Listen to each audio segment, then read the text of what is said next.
how much stuff is in your head right now. 10,000 years ago, the only thing that humans probably had to think about was finding food, keeping themselves alive, and keeping their loved ones alive. But today, it looks something like this. Keeping tab of the 100 notifications from 50 different apps, scheduling and rescheduling all the meetings in the week to stay on top of work, making time to work, learn, stay healthy, be social, have a good dating life, maintain friendships and relationships, be presentable, juggle multiple projects, catch up on all the shows and movies, look at other people's life on social media, feel guilty for not doing enough, try to live up to that life, and try to be mentally sane while lying in bed, half watching a YouTube video that is telling you how to stop overthinking. It's officially too much. So today we are going to talk about how to solve this problem of overthinking, how to get out of the loop of negative thoughts in your head, stop feeling mentally fatigued all the time, and how to get unstuck. This is everything we'll cover in the video. It is going to be a detailed one because I want you to have all of the information so that you can take the best decision for yourself. So go ahead, grab a cup of coffee or tea, grab a notebook, hit that subscribe button, and let's get started. Now, given the modern times that we live in, we all overthink stuff, but it looks different for everyone. Now, you might be like me and overthink big life decisions or your social interactions, like that comment you made at a party last week and whether people judged you for that. Or you might be like my mom and overthink every single detail in your life, from the angle of your center table to what will happen if you don't make the right choice today. Or you might be somewhere in the middle. The truth is that overthinking happens to everyone at some point in their life because it has developed as an evolutionary response. It allows us to look at multiple possible scenarios and choose one that is most likely to ensure our survival. The problem happens when we get stuck with the thoughts that are not necessarily important to our survival in any way, but they keep going on in a loop in our head and we cannot seem to get rid of them. But why does that happen? Why do our thoughts keep going on in a loop inside our heads without resulting in anything else besides making us feel tired and overwhelmed all of the time? The answer is fear. Overthinking is often driven by an underlying fear. Fear about the future, fear about how the past actions might catch up, fear of making mistakes, fear of taking the wrong decision, and even negative experiences in the past that make you fearful of having them again in the future. And this fear makes us get stuck in a cycle of emotional reasoning, which is basically believing that if you feel something or if you experience an emotion, then it must be true. For example, if I am afraid of social situations, this means that my brain is generating thoughts telling me that I am awkward and that people judge me when I interact with them. Now, this makes me feel uncomfortable and afraid of the situation itself. And because something makes me feel uncomfortable, my brain starts believing that it is true and that I must avoid it. Now, this is something called cognitive fusion in psychology, where we basically have trouble separating ourselves from our thoughts and our feelings. We see the world through the lens of our thoughts instead of treating them as separate from our own identity. So let's understand how can you deal with this loop of overthinking and how you can defuse yourself from your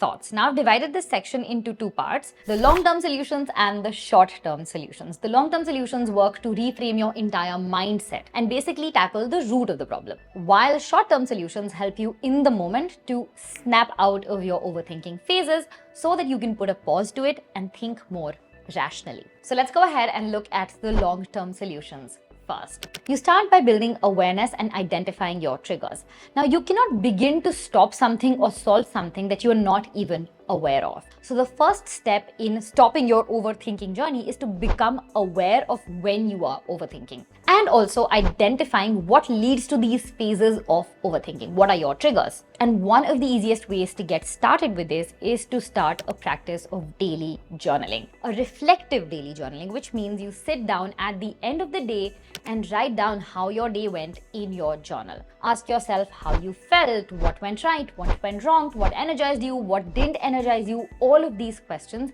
and answer them religiously every single day at the end of the day. Now, doing this before bed basically helps you process all of the emotions that you might have gone through throughout the day, and this improves your sleep quality and your sleep is not disturbed. And when you do this practice consecutively, when you do this practice for a few weeks together, you will start to find out patterns in your thinking. You will start to find out patterns in your day, in your behavior, in the people around you, in your environment that lead to these bouts of overthinking. So this automatically makes you aware of what is causing these bouts of overthinking, and this also automatically makes you of the periods when you are more likely to overthink. Next, you want to focus on how to restructure how you fundamentally think. This is called cognitive restructuring. And there are so many different ways to do it. I'm going to share a few that I have found particularly helpful, and I hope that these will help you as well. First is labeling your thoughts. Now, this involves recognizing thoughts as thoughts and not as your entire identity. You are not your thoughts. Your feelings are not facts. Your thoughts are not necessarily reality. And this exercise of labeling them helps you identify that. For instance, let's say that I didn't get a job that I applied for, and my brain is telling me that I am a failure. So now, instead of right away believing that you're a failure, you take a pause and then you rephrase this sentence. You label this thought as, I am having the thought of this. So I am having the thought that I am a failure. This does not mean that you are a failure. You're not identifying yourself as a failure. You're identifying that you're having a thought that you are a failure. You can also write it down if it helps. And this little change of labeling your thoughts as I am having a thought that can help you see your thoughts as separate from your identity. It's a process called cognitive diffusion. We talked about cognitive fusion, where we see ourselves merged with our thoughts. So this process basically helps you diffuse your thoughts from your identity. It of course takes practice, so you want to do this again and again whenever you have these thoughts. Keep reminding yourself that it's not me who is this thing, it's a thought that I'm having. Next, you want to start asking why.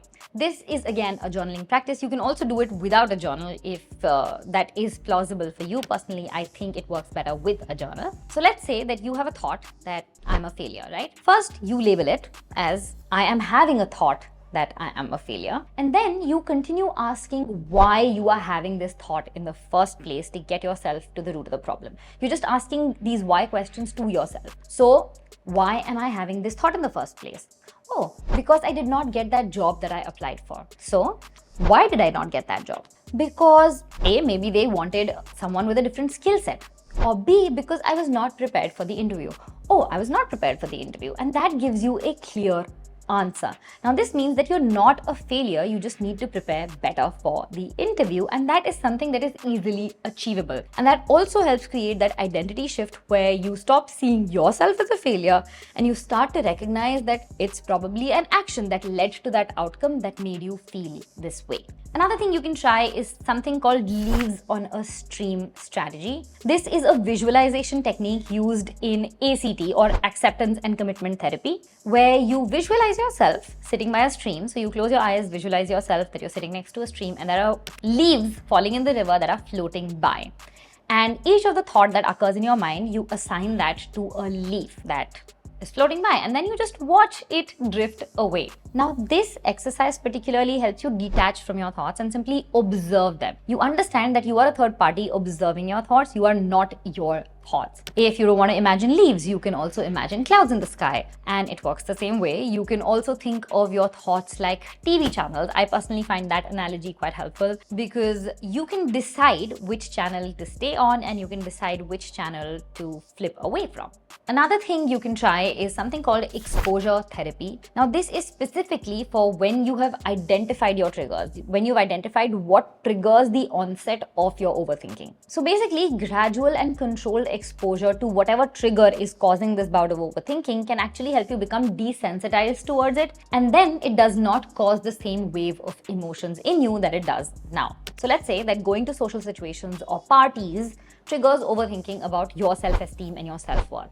Now, you could completely avoid such parties, and that means that your social life comes to a complete stop. Or you can practice gradual exposure, which is start by going to smaller gatherings or start by going out with one single friend, interacting with them and seeing how that impacts you. Come back and journal and try to get an objective view of the situation. And remind yourself of how your thoughts don't necessarily reflect reality. Now, all of these exercises basically help you detach from your thoughts and observe them instead of view reality through them. Now, coming to the next thing that you want to do, which is training your brain to refocus its energy. Now, mostly when we overthink, we end up being stuck in a negative loop, imagining the worst case scenario or the worst aspects of a past decision or event. But we can actually train our brain to snap out of these thoughts and also look at the positives, so that over time, our dwelling on the negative thoughts actually reduces. So the first thing you want to do here is start by scheduling worry time. This technique has been found to be quite helpful for anxious and overthinking people. Basically, you just set a time in the day. It could be 15 minutes, 30 minutes, an hour, hour and a half, whatever works for you. And you block that time out in your calendar. And basically that is the time when you can sit and worry about whatever you want to worry about, when you can overthink about whatever you want to overthink about. And whenever you start getting these repetitive thoughts throughout the day, you pause, take note of them in a journal or in your notes app, and tell your mind that you are going to worry about them or you're going to think about them between the time of 5 and 6 p.m. Let's say that's the time that you've set, right? And when you do this basically signals to your brain that you are not treating your thoughts lightly and therefore your survival is not threatened. And you train yourself to not give in to your triggers immediately. Most of us, when we get these, negative thoughts, anxious thoughts, we tend to act on them, or we tend to keep spiraling down and keep feeling bad about ourselves. But when you schedule this time, you train your brain to understand that you have time for this and you don't need to immediately act on that emotion. The next thing you want to do is practice gratitude. Taking time out every single day to become thankful for the good things in your life. This is one of my favorite things to do. And it can be the smallest things, like being able to drink coffee in your favorite mug. Or it can be something huge, like having a roof over your head. I personally do this every single morning, where I just list down 5 things that I'm grateful for that day.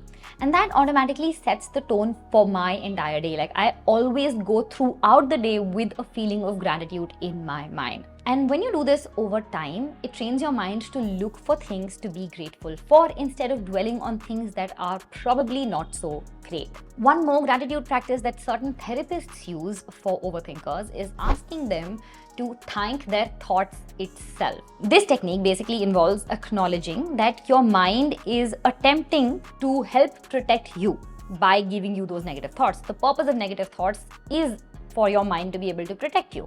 So when you actually take the initiative and thank your mind for having these thoughts, it becomes a lot easier to get over them. For example, if your mind tells you something critical, like you're a failure, you might respond with, "Thank you, mind, for trying to keep me from making mistakes, but I'm going to take a different direction." It's like having a dialogue with your brain itself. I personally have found it to be particularly helpful, so I really want you guys to give it a try. And the light in the video has suddenly changed because the sun has gone behind a cloud or something, so please ignore.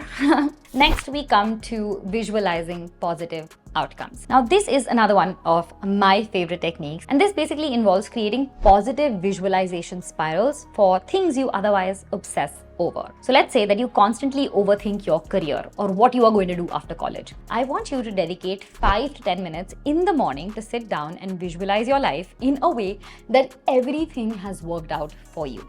Visualize yourself living your best life in relation to that particular thought. So if you're afraid that whatever choice you make today is going to lead to an XYZ outcome, just sit and imagine that you've taken this decision and your life is the best life you are living. This way, you're basically contrasting your negative thoughts with positive ones. And when you do this every day, it keeps on becoming easier to do. It becomes much easier to believe that reality, the positive reality, instead of just obsessing over the negative outcomes. Now, all of these practices take time. They take consistent effort. And if you are really bothered by your overthinking, you have to be willing to put in the effort towards improving your mindset and your mental health. But at the same time, you also need quick fixes or quick hacks and practices that help you break that overthinking loop on a day-to-day basis so that you can actually get to these long-term practices. So here is what you do.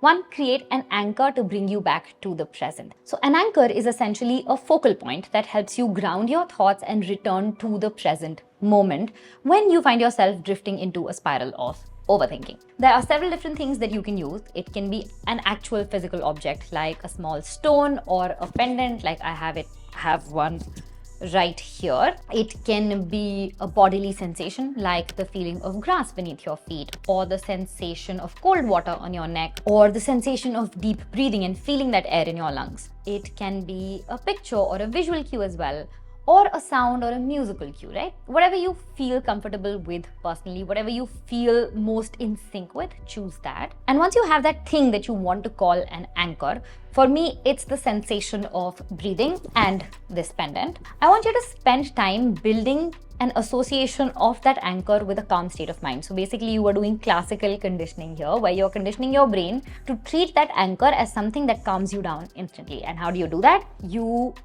take that sensation, or you take that physical object. Let's say that this is the pendant that I've taken. Now I will sit and meditate and calm myself down, and all the while I will keep, like let's say rubbing this pendant between my fingers. Now what that does is, over a period of time, when I am associating this pendant continuously with my meditations, with that feeling of calm, even if I'm not meditating and I touch this pendant, it will instantly bring that sense of calmness to my mind right now. It will bring me back to the present. And this is extremely helpful when you are stuck in that bout of overthinking. So let's say I'm daydreaming and suddenly touch this pendant, I realize that I am overthinking and I come back to the present. The next thing you want to do is create a list of mindfulness practices. Now, mindfulness has been proven time and again to help with overthinking, with anxiety, with any sort of mental health issue, honestly. But here are a few things that you can do specifically for overthinking. The first thing is mindful breathing. I absolutely love this. I do this from time to time.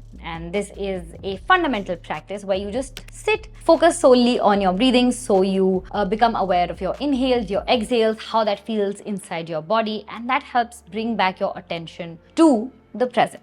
Now, this is a fundamental mindfulness practice where you focus solely on your breath. Sit in a comfortable position, close your eyes, and pay attention to the natural flow of your breathing. Notice the air entering and leaving your lungs, and the rise and fall of your chest, or the expansion and contraction of your stomach. Now, when your mind ponders, gently bring your attention back to your breath. It is as simple as that. Another thing you can do is a body scan meditation, where you just sit with your eyes closed and start becoming aware of each part of your body, starting from one side. I usually start with my right toe and then move it up my leg and on the right side of my body, and then come back down the left side of my body. As you focus on each part, you start noticing any sensation, any tension or discomfort. You start to release that, and this practice helps you become more attuned to the physical sensations and less caught up in your mental chatter. Another thing you can do is mindful walking, where you turn a simple walk into a mindful exploration. So you do this by focusing on the sensations of your body, like your feet touching the ground, or the rhythm of your steps, the sounds around you, and the feeling of air around you. And this practice can be particularly helpful for people who don't like to sit in one spot and meditate, and can't sit still for very long, right? So you can just walk and observe things around you, and that makes it a lot easier to be mindful and be present rather than just be in your head all of the time. You can also practice mindful awareness, which is becoming aware of something in your current surrounding that you didn't notice before. For example, if I'm sitting here and I challenge my brain to notice 5 things that I can see that are red. So I see the inside of my cup, I see a thumbtack, I see a plug, and this basically forces me to come out of that mental jail and start focusing on things in the here and now. Now, these practices basically allow you to break all of that mental noise, that mental chatter, that continuous loop of thoughts, and come back to here and now. One more thing you can try as a part of your short-term solutions is something I like to call scenario journaling. I like to do this particularly for obsessive thoughts that will just not go away no matter what I've tried, right? And this is something that you have to do when you are having this thought. So your daily journaling practice is something, let's say, that you do at bedtime. But this is something that you will need to do when that thought comes into your head. So what you do is create 4 columns on a sheet of paper or your iPad or whatever, wherever you want to take notes. And in the first column is for your thoughts, the thoughts that you're currently having, whatever thoughts you want to list. The second column is the worst case scenario of those thoughts. The third column is the best case scenario of those thoughts. And the last column is what is most likely to happen realistically. Now, there was this research a long time back, I covered it in an Instagram reel, which says that 97% of what we worry about never actually happens. So this exercise basically helps you realize that over and over again till it becomes a habit. So let's say that I'm overthinking about quitting my job. What's the worst case scenario?